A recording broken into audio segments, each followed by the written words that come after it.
എല്ലാവർക്കും നമസ്കാരം. ജെറാനസ് കിച്ചണിലേക്ക് സ്വാഗതം. അപ്പോൾ ഇന്ന് നമുക്ക് വെണ്ടയ്ക്ക മെഴുക്കുവരട്ടി എങ്ങനെയാണ് ഉണ്ടാക്കുന്നത് നോക്കാം. നമ്മളെല്ലാവരും വെണ്ടയ്ക്ക മെഴുക്കുവരട്ടി ഉണ്ടാക്കാറുണ്ട്. പക്ഷേ ഇതിനകത്ത് ഒരു ഇൻഗ്രീഡിയൻറ്റ് കൂടെ ചേർത്താലും നമുക്ക് വെണ്ടയ്ക്ക മെഴുക്കുവരട്ടിയിൽ തമ്മിൽ ഒട്ടിപ്പിടിച്ചിരിക്കാത്ത രീതിയിൽ നമുക്ക് തയ്യാറാക്കിയെടുക്കാം. അപ്പോൾ അതെങ്ങനെയാണെന്ന് നോക്കാം.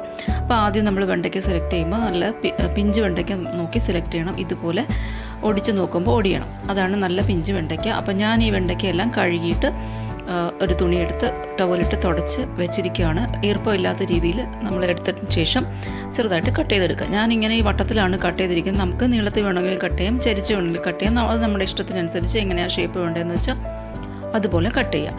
അപ്പോൾ ഇനി ഒരു 2 ടേബിൾ സ്പൂൺ വെളിച്ചെണ്ണയാണ് എടുത്തിരിക്കുന്നത്. അപ്പോൾ ഇതിപ്പോൾ ഞാൻ ഉപയോഗിക്കുന്ന വെണ്ടയ്ക്ക നാടൻ വെണ്ടയ്ക്കയാണ്. നമുക്ക് ഏത് വെണ്ടയ്ക്കയിലും ചെയ്യാം. എല്ലാം ഒരുപോലെയാണല്ലോ. സ്റ്റിക്കിനെസ് കൂടുതലാണ് ഈ ഒരു വെണ്ടയ്ക്കയ്ക്ക്, നാടൻ വെണ്ടയ്ക്കയ്ക്ക്. അപ്പോൾ ഒരു സവാളയാണ് ഞാനിവിടെ എടുത്തിരിക്കുന്നത്. ചെറിയ ഉള്ളിയാണെങ്കിൽ ഒരു 10-15 എടുക്കുക.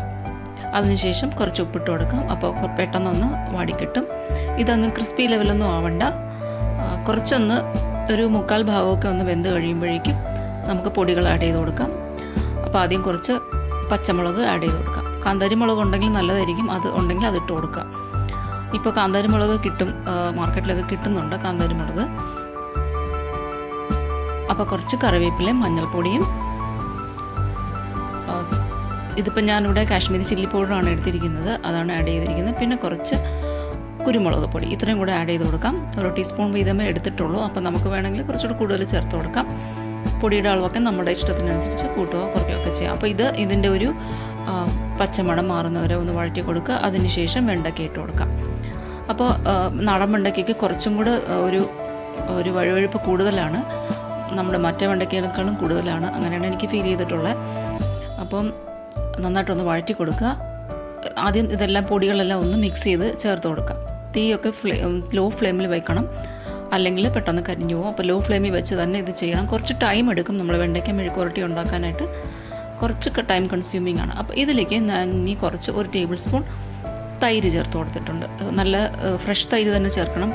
ഒരുപാട് പുളിയുള്ളതല്ല, അധികം പുളിയില്ലാത്ത തൈര് ചേർത്ത് കൊടുക്കുക. എന്നിട്ട് നന്നായിട്ടൊന്ന് മിക്സ് ചെയ്തെടുക്കുക.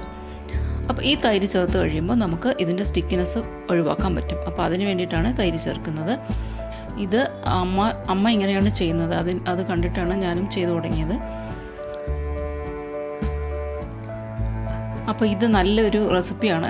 ഞാനിവിടെ ഷെയർ ചെയ്യുന്ന അമ്മയുടെ ഒരു റെസിപ്പിയാണ്. അപ്പോൾ എല്ലാവരും ഇതൊന്ന് ട്രൈ ചെയ്ത് നോക്കുക. നമ്മളെല്ലാവരും വെണ്ടയ്ക്ക മെഴുക്കുവരട്ടി ഉണ്ടാക്കുമ്പോൾ ഈ സ്റ്റിക്നെസ് ഒരു പ്രോബ്ലം ആവാറുണ്ട്.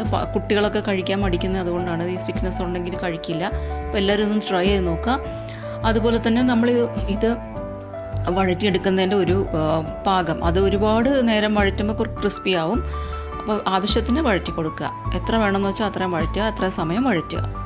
അപ്പോൾ എല്ലാവരും റെസിപ്പി ഇഷ്ടപ്പെട്ടെങ്കിൽ ഒന്ന് ഷെയർ ചെയ്ത് കൊടുക്കുക. അതുപോലെ തന്നെ ചാനൽ സബ്സ്ക്രൈബ് ചെയ്തിട്ടില്ലെങ്കിൽ ചെയ്യുക. Thank you. Bye bye.